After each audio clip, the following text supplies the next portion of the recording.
Good morning. Thank you for being here already, a few of you. It's good to see you.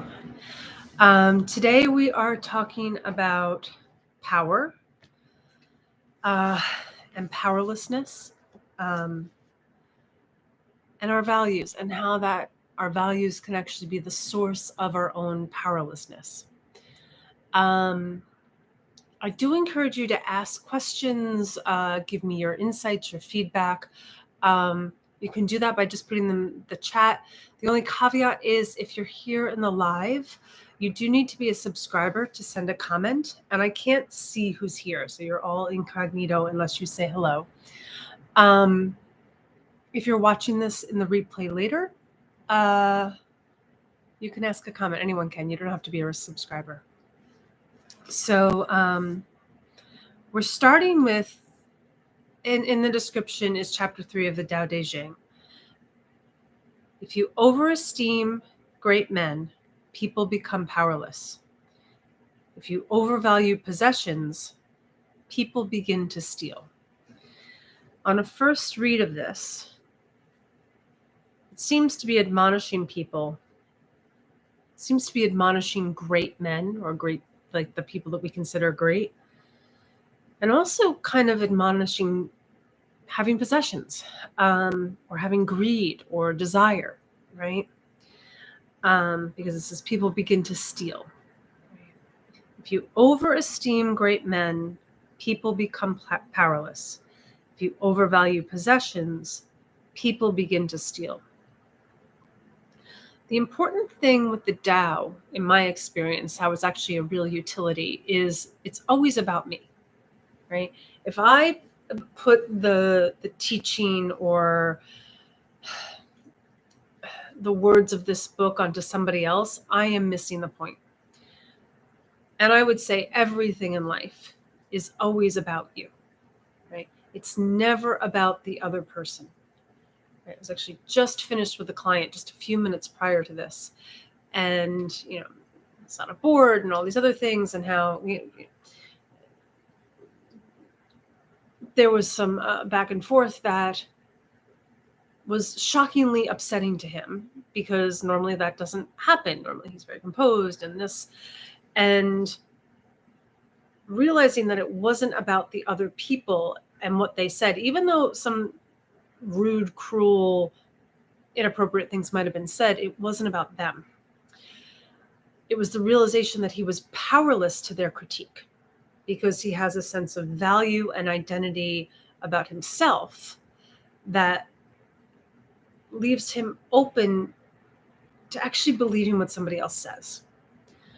So the real utility of this book is to always turn it around to yourself. The real utility about everything in life is to always turn it around to yourself. You have a loved one, a parent, a child, a partner, a colleague, and they say something to you that is hurtful.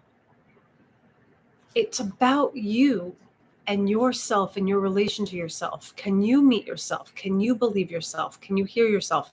If someone continually says something that's hurtful or not constructive to you, can you be respectful to them but hold your own? Like, I hear you, I respect your position, and this is deeply uncomfortable for me. I don't like the way this feels. So for me, I need to walk away until you stop. Like, you don't have to stop, but if you want my presence or you want me to continue in this, I need to walk away, right? That's mutual respect. But you can only really operate from a place of mutual respect when it's all about you, when your power is in and from yourself. If your power is based in an identity or a value or something external to you, even an idea, that thing can then have power over you, and then you'll fight for the thing that you think is so important. And now you're disrespecting not only the other person, but also yourself. You've self-abandoned. Right? So let's move backwards and break down how this works. So if you overesteem great men, people become powerless. It's not about the men. It's what are the great values, the great thoughts, the great ideas, the great concepts that you overesteem? Well, those are the things that you're powerless to. This book is always pointing us back to ourselves. It's an incredible workbook in self-reflection and ultimately self-power. When I say self-power, I don't mean power over yourself. That's will, that's force, that's ultimately false and ineffective. The power I'm speaking of is power of, power from.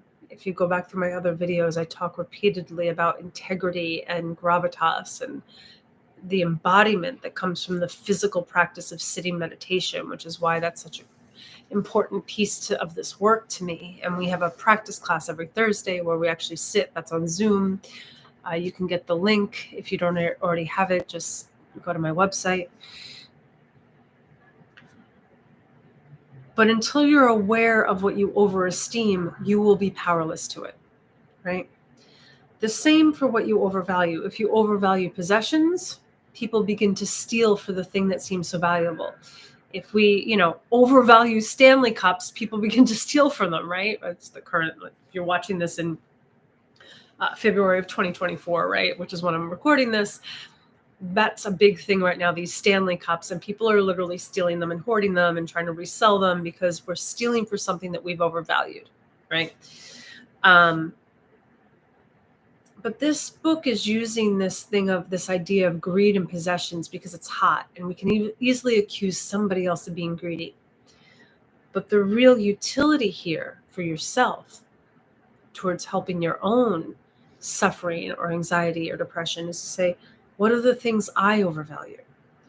And this is where this can become such a powerful exercise. Things that we can overvalue: love, kindness, intelligence, impact, family, happiness, power, adventure, intimacy, honesty, influence. I don't know, I'm just pulling creativity, responsibility. These are all things that we can start to overvalue, and then we'll steal for them. So an example of this is when I did my work, and we all overesteem all sorts of things, right? And we overvalue all sorts of things. And it's good to just be aware of them. That's where really where this teaching is leading us to, is deep self-awareness of what I am valuing or perhaps overvaluing, just enough to be conscious of it, to get some space from it and make a potential choice. So when I really started to look at this for myself, and I did the hard work and said, what are the things that I overesteem? What are the things I overvalue? Who are the people I overesteem? What are the possessions? What are the ideals, etc., that I overvalue, that I am powerless to, that I will steal for? And one of the big ones I realized that I overesteem and overvalue is kindness, which on its surface seems preposterous, right? Like, how could you overesteem and overvalue that? Well, if I so highly value kindness that when I meet someone that I perceive as being unkind or mean or cruel, I won't like them, or I'll think they need to change or learn something or be different. If I think someone needs to change, that's not kind. If I think you need to be different than you are, that's not kind. And if I don't like you because you're not kind, that's definitely not kind. I'm stealing, I'm grabbing for kindness, and if I don't encounter it, I will use that fist that I grabbed it with to punch. I can steal for honesty. I overvalue honesty to such an extent that if I meet someone who lies, I will look down upon them. Yikes. Who the hell am I? Who the hell is anyone? Right? If I overesteem happiness, when I'm inevitably sad, I will hate my own sorrow, my own grief, at the cost of my own self.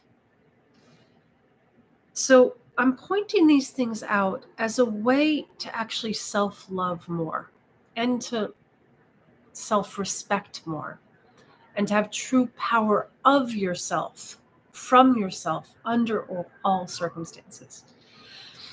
When you are truly in your body, this is all a physical practice. I cannot emphasize this enough. This sounds mental, but it's really physical. You get in your body, in this lower belly breath. You become embodied. Seriously, take a breath right now. Exhale. Feel yourself drop into your sit bones. Feel your gravitas there. This is all a physical practice. When I am fully embodied, I can hear and honor my voice. And your voice, I can listen to it and respect it, but ultimately come back to my own and let my voice lead me.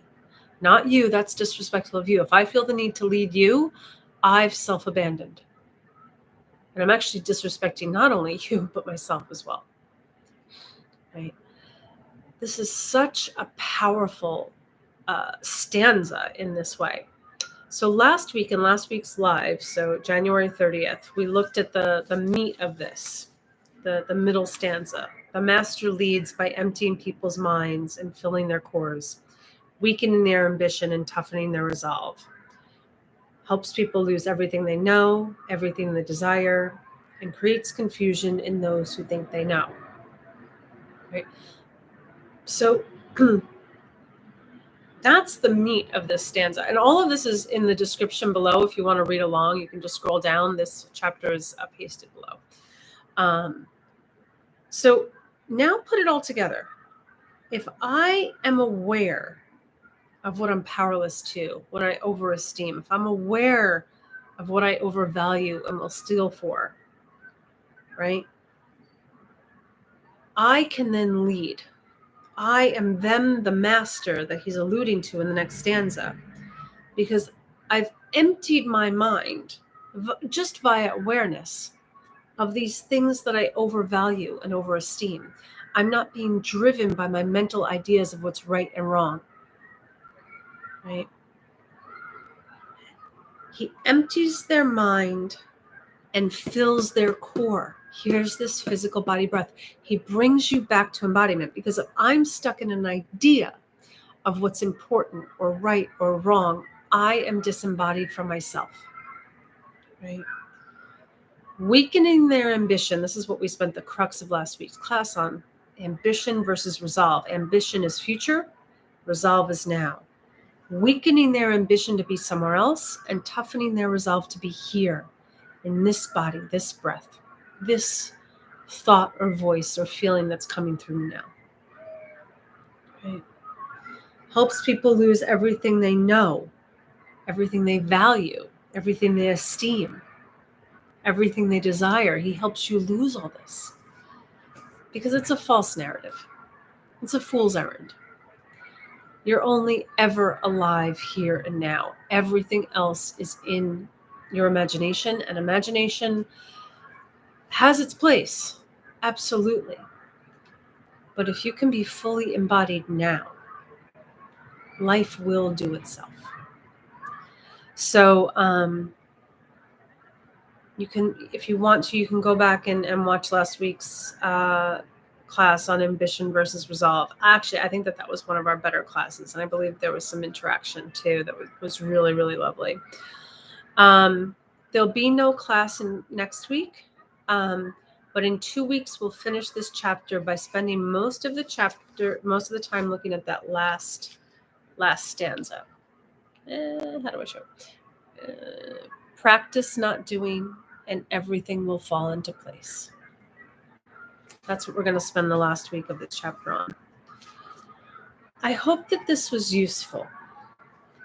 If you actually stop and do this work and explore, journal, figure out the top 3 things. Honestly, there's so many things I overvalue and overesteem. But if I can hone in on the top three, the three drivers that I have, the first time I did this exercise, I figured I came to understand my biggest drivers, and this was like 10 or 15 years ago, were impact,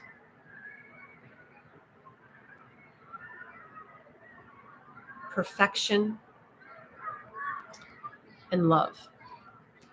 I overvalued and overesteemed those things so much that I sacrificed a whole decade of my life for in pursuit of those things. Right? I literally stole from myself. And by impact, I was trying to have a good impact on the world. I was investing in a very expensive education to have the best tools that I could to have positive, well-informed, well-educated impact on our world. I stole for it. I stole from myself for it. But it wasn't until I had that awareness of what I was so identified by and gripped by that I could ever eventually begin to loosen my grip and have some freedom from it. And it was then that I began to be, and the real place that this is moving towards is not knowing, right? Because we can't know what any of this is. It's beyond finding out. It's beyond the limits of our thoughts. It's beyond the limits of the thinking mind. I encourage you to watch the Donald Hoffman TED Talk, where he talks about how we literally don't have the sense organs to perceive what's in and around us. We don't have them. We cannot perceive. We know that bugs and animals see colors that we can't see, and that there's frequencies and wavelengths surrounding me right now that, there's whole text conversations going on, flying through the air around me. I have no perception of them, right? This is so much bigger than what we can even have the physical tools, sense organs to perceive. So much of the work here is going beyond the limits of the mind to use the entire body. We're not getting rid of the mind, but we want to go beyond it, right? And it's in that ability to just be aware of what I overvalue and what I'm grabbing for in this existence that I can begin to loosen up and open up into the more. And it's in the more that you actually get such a deeper connection to yourself, to others, to this existence. And that's what I hope for everybody. But don't believe me. Don't believe me. Do check this out and find out for yourself. I didn't see any questions or comments come up, and I have a hard stop today at 12. And we are at 11:58. I have an appointment that I have to get to. So I can't spend extra time as I often can and do Q&A. But in 2 weeks, I hope to do some Q&A. Next week, I have a pre-recorded video that I will post. I also posted the other day a version I recorded last week, Thursday's meditation class, and I posted it. So it's up there. It's my most recent pre-recorded video. You can see in the picture of it, I'm wearing this scarf around me because I was freezing as I did the video. So if you see a video with me wearing this scarf, that's the one. You can listen to that anytime. I literally walk you through the practice of being in your gravitas, and you can watch that. It's really just the first 15, 20 minutes. There's a Q&A at the end with people, and we participated. So that's why it's about 37 minutes, that video in total, because I included the Q&A. But the practice is just, I think, the first 10 to 15 minutes of it. And the practice is where everything is out. Thank you, Kirsten. Very helpful message today. I hope so. Thank you. Yeah, I'm a bit tired today. I'll be honest. I'm exhausted. I made the mistake of using my car last night in Manhattan, and I could not find parking forever. And then I had to wake up super early before my first client to try and find parking this morning to make sure I could actually be on time for my client. So I am on limited sleep right now. I'm pretty tired. And I'm going to go run to an appointment that I'm actually very looking forward to. So I know that this is... I'm a little rushed today, and I am not as embodied in myself just because I'm really tired, right? So I'm glad it's helpful. I'll watch the replay and be like, oh, that's what it sounded like. That's interesting. The good thing that I know is that I've been reading and studying this book for so long that I almost don't even have to think at this point on so much of this material. It just kind of comes through. So thank you guys. Super grateful for everyone being here. Have a beautiful week and a half. I hope to see all of you Thursday in our live Zoom practice class. And then next week, I'm not here at all. There will be a video posted on Tuesday. And then that's just a pre-recorded one. And I will see you live here. I believe it's the 23rd. Thank you, guys. Super grateful. Have a gorgeous week. I'm sitting strong with you, sitting with you. Bye.